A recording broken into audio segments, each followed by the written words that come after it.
내가 누려왔던 모든 것들이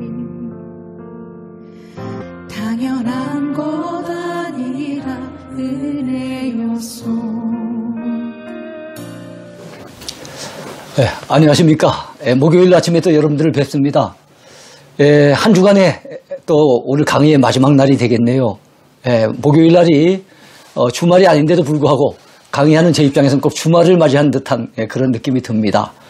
오늘도 마태복음 마지막 부분을 공부하면서 같이 은혜를 나누기를 원합니다. 180강인데요. 망원경으로 보는 마태복음의 세 번째 시간입니다. 사실 마태복음만 해도 공부할 내용이 엄청 많습니다. 한 달 내도록 해도 공부할 내용이 있을 정도로 내용이 많은데 우리가 망원경으로 보는 거니까 현미경으로 보는 게 아니기 때문에 그래서 우리가 너무 상세하게 하면은 진도가 못 나가잖아요. 그래서 할 수 없이 망원경식으로 좀 빠르게 진행을 합니다. 마태복음 세 번째 시간인데 오늘 주제는요, 예수 그리스도의 가르침입니다. 주님이 우리에게 남기신 교훈의 말씀들 우리 같이 공부하겠습니다. 자, 제일 먼저 마태복음의 가장 대표적인 가르침이 있다면 산상수훈의 가르침일 거예요. 산상수훈 하면 마태복음 5, 6, 7장 석장에 걸친 말씀입니다. 예수님께서 산 위에서 전해주신, 보통 하틴산으로 알려져 있습니다만 그 산 위에서 전해주신 아주 주옥 같은 메시지입니다. 자, 8가지 복에 대해서 주님은 말씀하셨어요. 여러분 마태복음 5장 산상수훈의 첫 부분을 장식하는 것이 팔복입니다. 팔복. 성지순례 가더라도 예수님께서 산상수훈의 메시지를 전했던 그 인근에 바로 팔복교회 예배당이 아주 팔각형 모양으로 잘 세워진 것을 볼 수가 있습니다. 자, 심령이 가난한 자가 복이 있다고 주님은 말씀하셨습니다. 왜냐하면 천국이 그들의 것이기 때문에 그렇습니다. 하나님의 은혜 없이는 못 산다고 느끼는 사람, 배고픈 심정으로 주의 말씀을 듣고 헐떡거리는 마음으로 주의 은혜를 사모하는 사람, 그런 심령이 가난한 자가 바로 천국의 소유자가 될 것을 말씀하셨습니다. 애통하는 자가 복이 있답니다.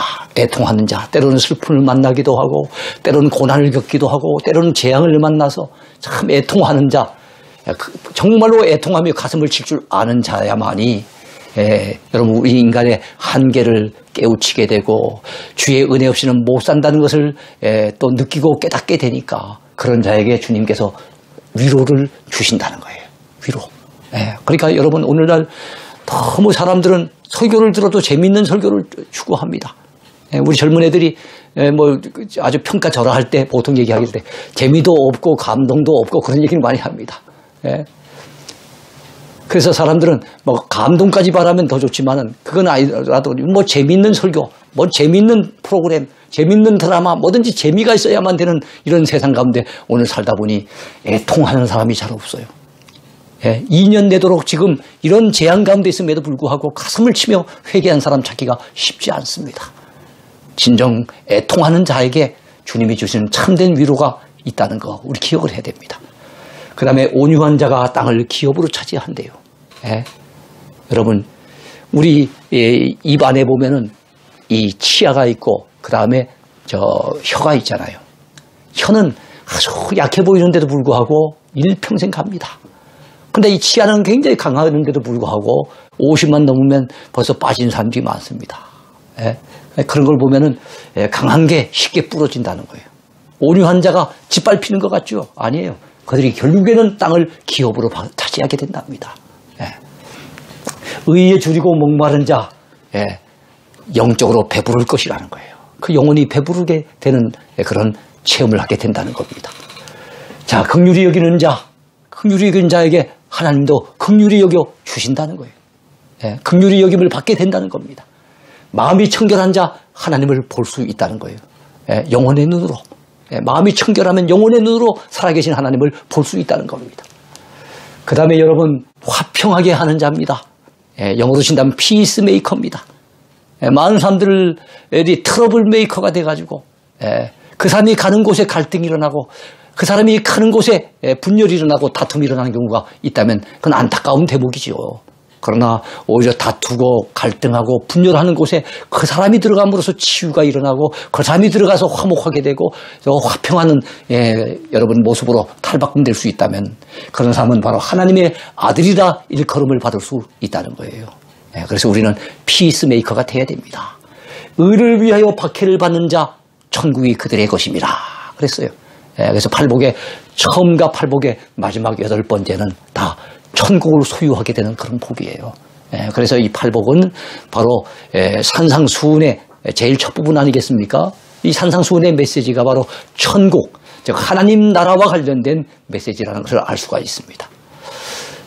자, 여러분 이렇게 순수한 저 갈릴리 사람들에게 가난했지만은 그러나 은혜를 사모하고 주님의 은혜를 갈망하면서 주 앞에 나오는 자들에게 주님은 8가지 복을 선언하셨습니다만 외식하는 서기관과 바리새인들, 유대 땅에 있는 예루살렘에 있는 종교 지도자들 그들에게는 주님이 화 있을진저라고 7화를 선언하신 것을 우리 마태복음 23장을 통해서 알 수가 있어요. 서로 아주 이렇게 좀 비교가 되는 부분입니다. 세상의 소금과 빛이 되라고 주님은 말씀하셨어요. 주님이 주신 교훈 가운데는 세상의 소금과 빛이 되라는 말씀도 있어요. 여러분 사실 우리는 빛이라고 해도 발광체는 아닙니다. 우리 스스로가 빛을 낼 수 있는 존재는 아니에요. 여러분 달을 한번 생각해 보세요. 달은 발광체가 아니라고 합니다. 그런데 태양빛을 받아서 이 지구에 반사를 해준다는 거예요. 그러니까 우리가 달을 보면은 빛을 발산하는 것처럼 보이지 않습니까? 실제 발광체는 아니지만 그 어두운 이 지구 땅을 갖다 밤에 밝혀주고 있잖아요. 마찬가지로 우리는 스스로가 빛을 발산할 수 있는 존재는 아니에요. 진정한 세상의 빛은 바로 예수님이십니다. 요한복음 8장이나 또는 요한복음 1장 같은 데 보면 예수님을 세상의 빛이라고 증거하고 있습니다. 그런데 그 주님, 그 빛, 그 자체가 되시는 주님, 그분이 발광체라면 그 주님의 빛을 많이 받은 사람, 주님 앞에 은혜 받고 주님과의 만남을 통해서 그 은혜를 경험한 사람들은 자연스럽게 그의 말이나 행동이나 그의 삶을 통해서 이 주변 사람들에게 빛을 발산하게 됩니다. 그건 착한 행실을 통해서 나타내는 빛인 거예요. 그래서 우리는 발광체는 아니지만 반사체 역할은 얼마든지 감당할 수 있다는 것을 기억하고 우리가 그런 사람이 되기를 위해서 우리가 사모해야 될 줄로 믿습니다. 그래서 썩어져가는 세상 가운데 썩지 아니하게는 소금 역할을 하고 어두워져가는 세상 가운데 빛을 발하는 우리가 되어야 되지, 맛을 잃어버리는 소금이 된다든지 밝기가 완전히 약해져 버린 그런 빛이 된다고 한다면 우리라고 하는 존재는 어떻게 보면 참 이 세상에 무의미한 존재가 되고 만다는 것 기억했으면 좋겠습니다. 자, 그들로 너희 착한 행실을 보고 하늘에 계신 너희 아버지께 영광을 돌리게 하라. 너희는 세상의 빛이라고 말씀하시면서 주님이 바로 뒤이어서 부연하신 말씀이 바로 이 말씀인 거예요. 그 세상 가운데 빛을 발산한다는 것은 우리가 착한 행실을 통해서 선한 영향력을 끼치고 그로 말미암아 그들조차도 안 믿는 사람들조차도 하나님 앞에 영광을 돌릴 수 있도록 만들라는 거예요. 또 악한 자를 대적하지 말고 원수를 사랑하라고 하는 가르침을 주셨어요. 마태복음 5장에 나옵니다. 악한 자를 대적하지 말래요. 원수마저도 사랑하랍니다. 오히려 그들을 축복해주고 위에서 기도해주라고 말씀해주고 있습니다. 그래서 내 오른편 뺨을 치거든 왼편도 돌려대라고 말씀하시는 분이 우리 주님이세요. 우리는 참 그 오른편 뺨을 때리면은 한 대 맞았다면 2대 맞으라 그러면서 아마 싸다기를 갈기고 싶은 것이 우리 심정인지 모르겠어요. 근데 주님은 오히려 왼편을 돌려대라고. 그래서 그 스스로가 부끄러움을 느낄 수 있도록 하라고 그렇게 말씀하십니다. 너희 원수를 사랑하며 너희를 박해하는 자를 위해 기도하라. 그렇게 주님이 말씀해 주셨습니다. 자, 이번에는 외식하지 말고 은밀하게 선을 행할 것을 주님은 가르쳐 주셨어요. 여러분, 참 그 당시에 외식하는 사람들이 가장 대명사가 바리새인들 같은 종교 지도자들 아니었습니까? 남들로부터는 존경을 받아요. 사람들로부터는 존경을 받습니다. 왜냐하면 사람들은 그 속을 모르잖아요. 겉껍데기만 보고 와, 저 사람들 믿음이 열심히 대단하구나, 저 사람들 정말 훌륭하구나 이렇게 평가를 해주는데 우리 주님은 그들의 속을 뚫어보시잖아요. 하나님은 외모를 보시는 하나님이 아니라 그 중심을 보신다 그랬잖아요. 그 때문에 여러분, 구제를 하더라도 기도를 하더라도 금식을 하더라도 외식하지 말라고, 사람들에게 보여주려고 하지 말고 은밀한 중에 보시는 내 아버지 하나님 앞에서 그렇게 행하라고 주님은 가르쳐 주셨습니다. 그래서 구제할 때 오른손이 하는 것을 왼손이 모르게 하여라고 말씀하시면서 은밀한 중에 보시는 너희 아버지께서 갚으시리라 그렇게 말씀해 주셨습니다. 그러면서 이 말씀 우리가 꼭 기억하셔야 될 말씀인데, 자, 그들은, 즉 외식하는 자들은, 그 당시 바리새인 같은 사람들은 이미 자기의 상을 받았느니라 그랬습니다. 여러분, 우리가 정말 기도 많이 하고 구제 많이 하고 금식하면서 하나님을 잘 섬기고 이웃을 잘 섬기면요, 하나님 앞에 나중에 가서 상을 받을 것 아닙니까? 근데 외식하면서 한 사람들은 이미 사람들로부터 칭찬이라고 하는 상을 다 받았어요. 이미 사람들로부터 영광이라고 하는 상을 다 받아버렸어요. 이미 상을 다 받았기 때문에 하나님 앞에 설 때는 오히려 책망만 기다리고 심판만 기다릴 뿐 받을 상이 전혀 없는 거예요. 그래서 이미 자기의 상을 받았느니라. 이 말씀을 원어상의 의미를 따지면은 이미 영수증 처리가 되었느니라 이런 뜻이에요. 영수증 처리가 다 되어버렸어요. 끝나버렸어요. 받을 상이 없는 거예요. 여러분, 주기도문을 또한 주님이 가르쳐 주셨어요. 그러므로 너희는 이렇게 기도하라 라고 말씀하시는데 마태복음 6장 9절에서 13절까지의 말씀이에요. 또 한 군데 나오는 것은 누가복음 11장 2절부터 4절까지에 보면은 또 그 주기도문이 나옵니다. 너희는 이렇게 기도하라 했는데 그 기도하는 내용에 대해서 말씀하세요. 기도하는 태도에 대한 주님의 비유가 있기도 하고 또 기도하는 자세에 대한 비유가 있기도 하고 있지만, 그러나 이 주기도문의 내용은 기도할 때 어떤 내용을 가지고 기도할 것인가, 그것을 주님이 가르쳐 주신 거예요.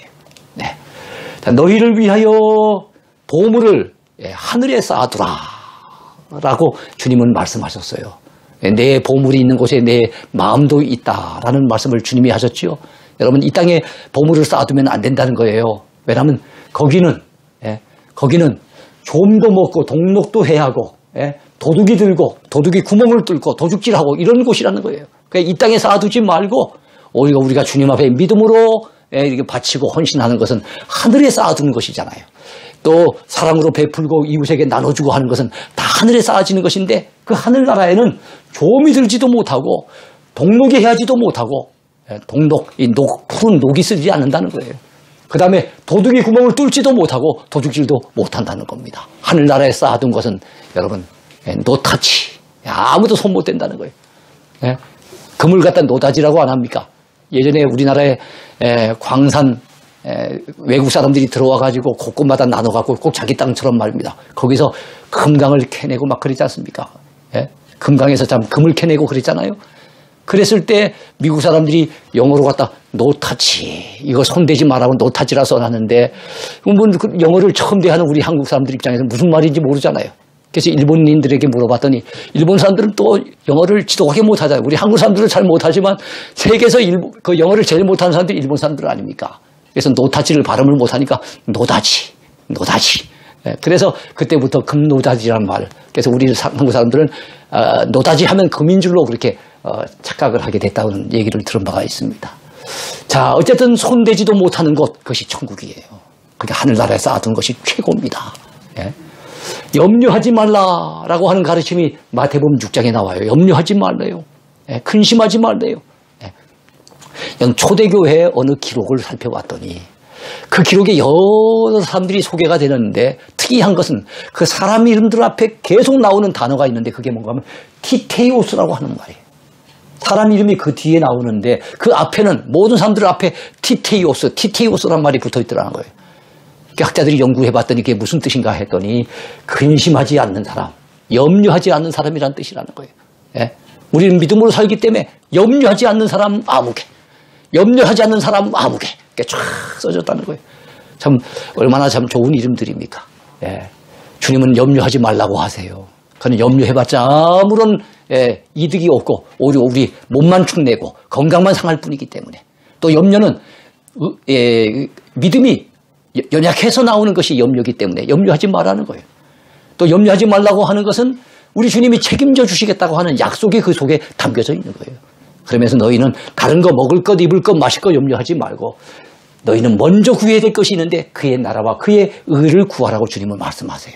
그러면서 그렇게 했을 때, 먼저 구할 것을 먼저 구했을 때 이 모든 것을 너희에게 더하시리라. 주님이 그렇게 말씀하셨어요. 마태복음 6장에 있는 유명한 말씀입니다. 그것도 역시 산상수훈이죠. 비판하지 말라는 말씀은 7장 초두에 나오는 말씀이에요. 먼저 내 눈 속에서 들보를 빼라고 말씀합니다. 남의 눈 속에 티 지적하지 말고 남의 약점을 지적하지 말고 내 눈 속에 있는 들보를 먼저 빼면은 그 후에야 밝히 보고 형제의 눈 속에서 티를 빼리라 하는 말씀을 해주세요. 우리가 자기를 먼저 자아 성찰할 줄 알아야 됩니다. 사람들은 저마다 자기가 옳다고 생각해요. 다 내가 하는 말은 맞고 내가 하는 생각은 옳고 참 이러기 때문에 나와 비교해서 남들에 대해서는 자꾸만 나와 다르면 무조건 나와 다르면 틀리다고 생각하는데 다른 것하고 틀리는 것은 분명히 차이가 있지 않겠습니까? 나와 달라도 틀리다고 생각하는 그런 고정관념을 버려야 됩니다. 다 우리는 하나님의 은혜 가운데 구원받은 인생들이에요. 제가 우리 교인들에게 늘 강조하지만 우리는 공사 중인 인생입니다. 그래서 공사 중 우리 길을 걷다 보면은 나오는 말들이 있잖아요. 공사 중 그러면서 통행에 불편을 드려 죄송합니다. 그러잖아요. 근데 우리 주님은 우리 10년 가운데 우리 인생 가운데 찾아오셔서 우리를 지금 다듬어 가고 계세요. 그렇기 때문에 우리가 예수 믿기 전보다는 많이 나아졌고 변화됐지만 그러나 아직까지는 공사 중인 인생이에요. 천국 가는 그날까지 계속 다듬어져야 될 인생이기 때문에 우리는 온전치 못해요. 내가 온전치 못한 것처럼 상대방도 마찬가지예요. 근데 상대방이 그 온전치 못한 모습을 바라볼 때 저 사람만의 문제가 아니던 나도 저 사람보다 오히려 더 심하게 참 온전치 못한 연약한 부분이 있다는 것을 깨닫는다면 쉽사리 남을 비판하지 못할 겁니다. 하늘에 계신 너희 아버지께서 구하는 자에게 좋은 것을 주시지 않겠느냐 주님은 말씀하셨는데요. 그 이전에 나오는 말씀이 뭡니까? 구하라, 찾으라, 문을 두드리라 그랬어요. 마태복음 7장에 나온 유명한 말씀이죠. 기도와 관련된 말씀입니다. 구하라, 찾으라, 문을 두드리라. 그러면서 하시는 말씀이 너희가 악한 자라도 자식에게 좋은 것을 줄 알거든. 하물며 하늘에 계신 너희 아버지께서 구하는 자에게 좋은 것을 주시지 아니하겠느냐. 이것이 누가복음으로 가면은 너희 아버지께서 구하는 자에게 성령을 주시지 아니하겠느냐. 그래서 그 말씀을 비교하면서 느끼는 것을 우리 기독신자들에게 최고로 좋은 것은 성령 충만이라 하는 것을 느껴봅니다. 여러분 올 한해는 다른 것 구하기 전에 먼저 그의 나라와 그의 의를 구하고 성령 충만함을 구하는 저와 여러분이 됐으면 좋겠습니다. 자, 좁은 문으로 들어가라는 말씀, 앙드레 지드의 유명한 소설 가운데 좁은 문이라고 하는 책도 있습니다만 좁은 문으로 들어가라 유명한 말씀 아니겠습니까? 마태복음 7장에 나오는 말씀이에요. 자, 멸망으로 인도하는 문은 크고 그 길이 넓어 들어가는 자가 많아요. 결국엔 멸망의 길인지도 모르고 많은 사람들이 그 길로 가니까 그리로 그냥 아무 생각 없이 따라가면 안 됩니다. 그러나 여러분 생명으로 인도하는 문은 좁고 길이 협착해서 찾는 이가 적습니다. 그래서 여러분 남들이 많이 간다고 다수가 따른다 그 길 가면 안 됩니다. 여러분 우리 광야의 그 이스라엘 백성들 가운데 출애굽한 그 백성들 가운데 다수는 어떻게 했습니까? 불순종했잖아요. 가나안 땅에 못 들어간다고. 정탐군도 10대 2로 갈려서 10명은 믿음 없는 보고를 하고 정말 그들 앞에 서니까 우리는 메뚜기만도 못하다 그러면서 가나안 땅에 들어가기를 거부했던 그들의 말한 대로 광야에서 다 멸절당하잖아요. 그 가운데 믿음으로 고백했던 여호수아와 갈렙만이 들어가지 않습니까? 그런 걸 보면 우리는 다수가 지지한다고 다가 아니에요. 다수가 간다고 해서 다 진리의 길은 아닙니다. 생명의 길은 아닙니다. 비록 소수가 가는 길이라 할지라도 우리는 바른 길 가야 됩니다. 제가 늘 강조하는 거지만 인생의 성공은 속도에 있지 않습니다. 방향에 있습니다.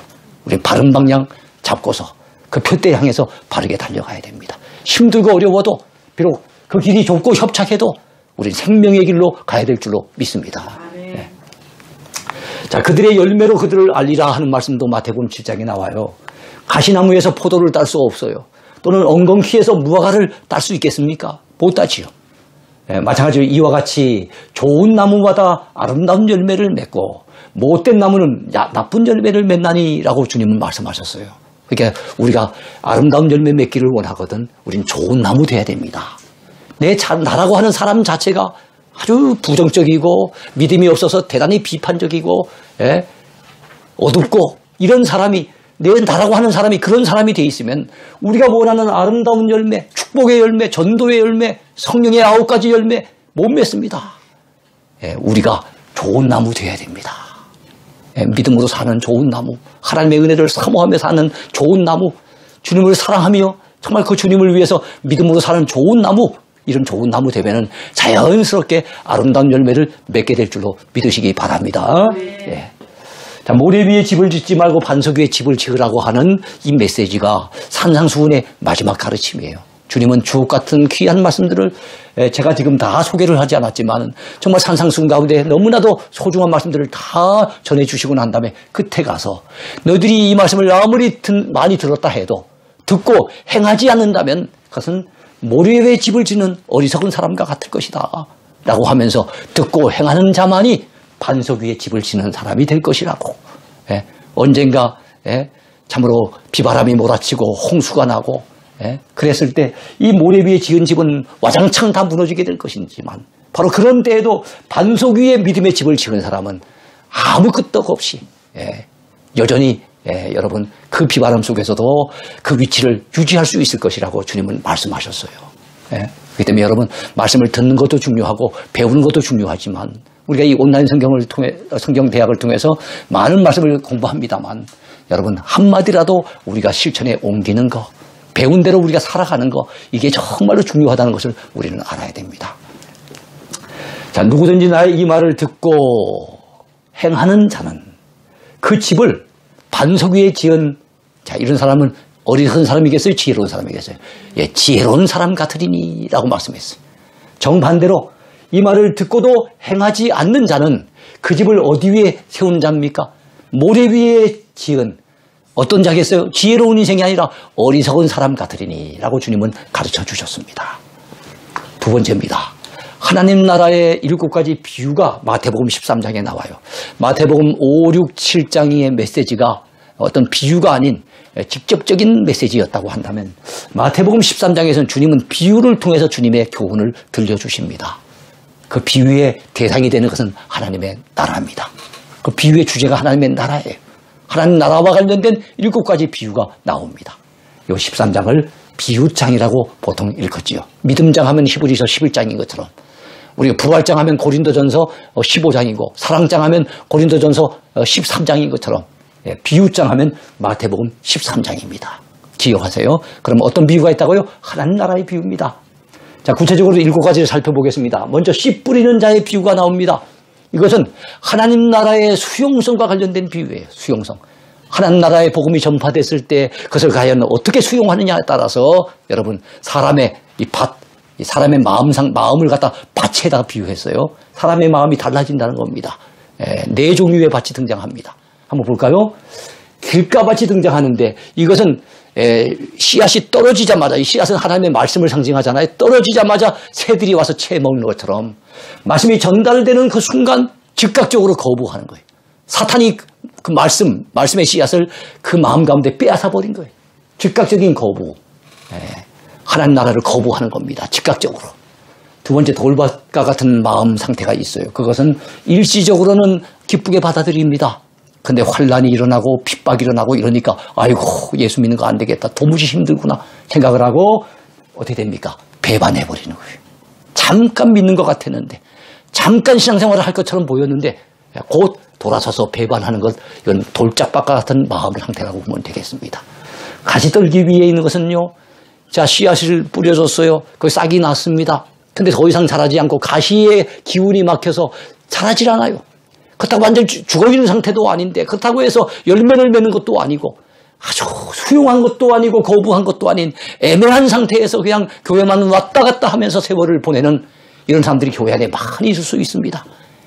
가시떨기 위에 떨어진 씨앗같이 그 마음밭 상태가 가시떨기 같은 그런 마음을 가지고 있으면 말씀의 씨앗이 떨어졌을 때 열매를 맺지 못하는 거예요. 여러분, 우리 신앙생활은 세월만 자랑할 것 못 됩니다. 연조만 자랑해서는 안 됩니다.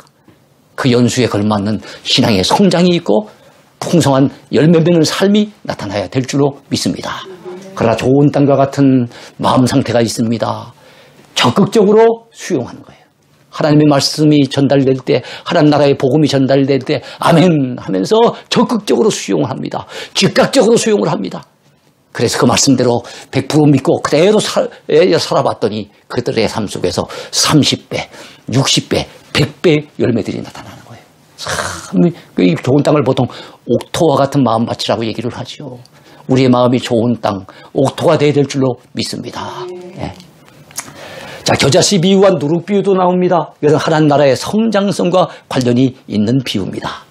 여러분, 겨자씨는 외적인 팽창과 관련이 있어요. 하나님 나라가 여러분 처음 우리나라에 임했을 때, 성교사님을 통해서 처음 전달될 때만 해도 정말로 많은 핍박과 박해 속에 복음을 전하러 왔던 토마스 선교사님 같은 경우는 대동강 나룻변에서 여러분 순교까지 당하잖아요. 그리고 수없이 많은 사람들이 희생을 하면서 처음에 복음 전하기 얼마나 어려웠습니까? 그런데 우리나라에 지금 여러분 옛날에는 뭐 1000만, 1200만까지 했지만 요즘은 그래도 800만 이상은 된다고 얘기를 하잖아요.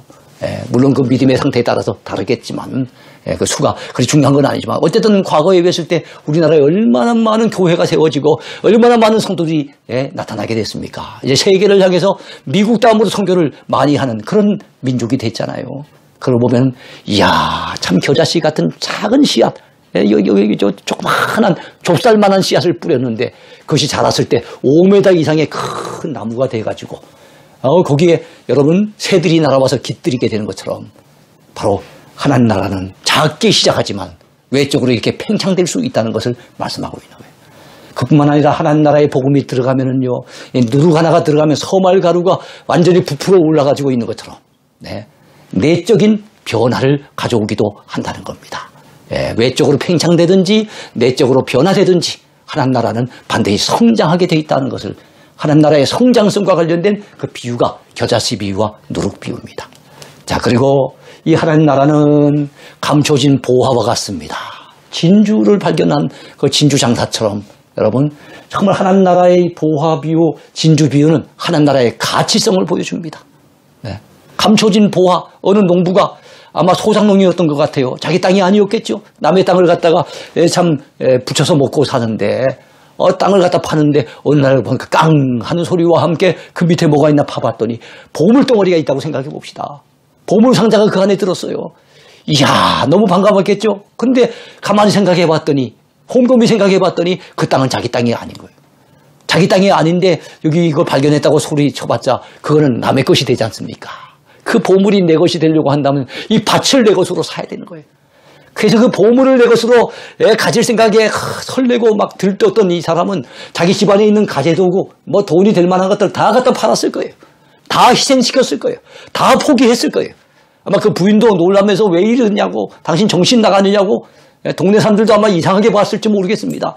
그러나 이 사람은 그 보물을 내 것으로 만들 그 기쁨, 그걸 내다봤더니 다른 거 아깝지 않은 거예요. 다 희생하고 포기해도 아깝지 않은 겁니다. 적어도 하나님 나라를 발견한 사람에게는 이런 기쁨이 있어야 됩니다.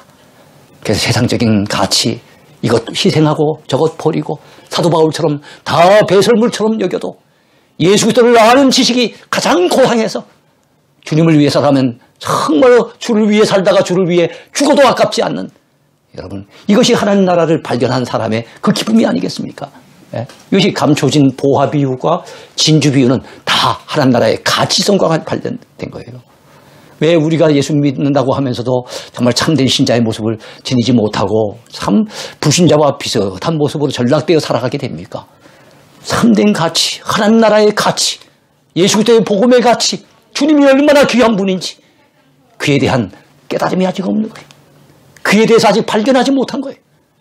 여러분 올해는 우리가 주님이 얼마나 귀한 분인지 주님이 우리에게 전해주신 이 복음의 메시지가 얼마나 귀한 말씀인지를 깨닫는 시간들이 됐으면 좋겠습니다.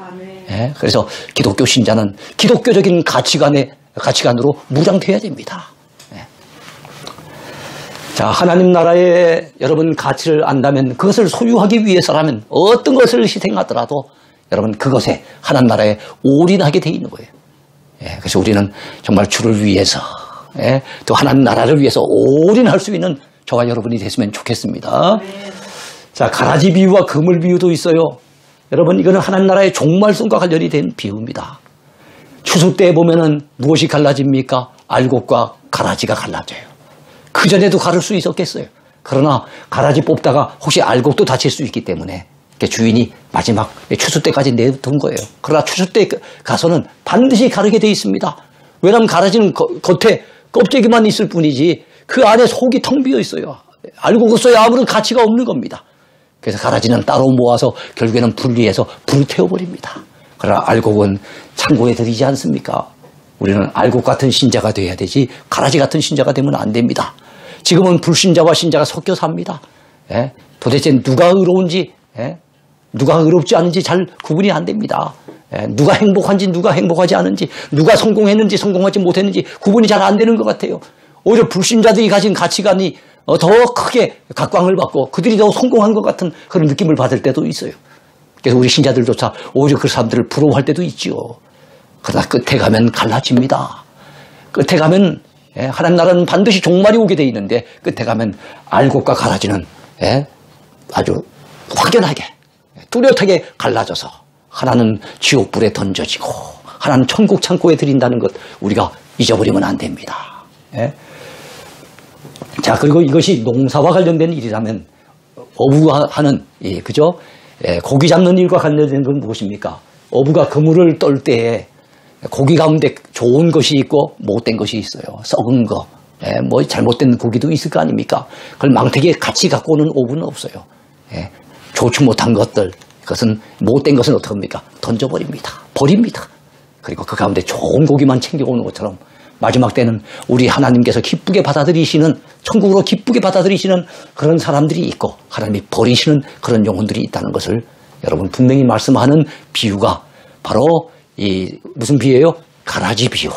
그리고 또 그물 비유인 겁니다.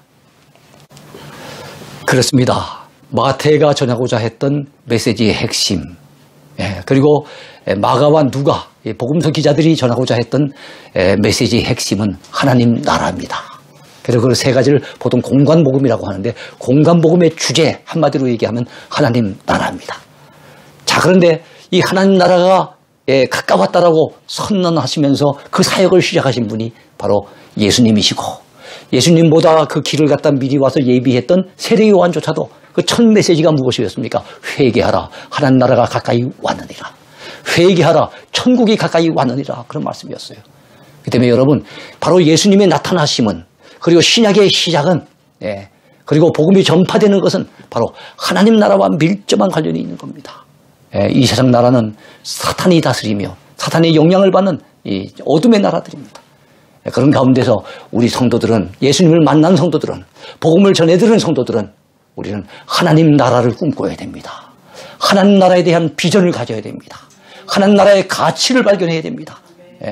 하나님 나라의 소중함을 깨닫는 자들이 되어야 됩니다. 그런 측면에서 마태가 전해주고자 했던 그 귀한 주님의 교훈들은 하나님 나라와 관련된 메시지가 참 많다는 것을 기억하면서 여러분이요 올 한 해를 살아가면서 이 땅 이 나라에 누가 대통령이 되고 말고 뭐 이 땅에서 어떤 일이 일어나고 하는 이 땅 일에만 여러분 일비하지 맙시다. 우리 모두 하나님 나라를 바라보고 하나님 나라를 꿈꾸면서 그 안에서 참 기쁨과 행복을 누리며 사는 하나님 나라의 주인공들이 다 되기를 축원해 드립니다. 오늘 강의 여기까지 하겠습니다. 오늘도 주 안에서 행복하십시오. 감사합니다.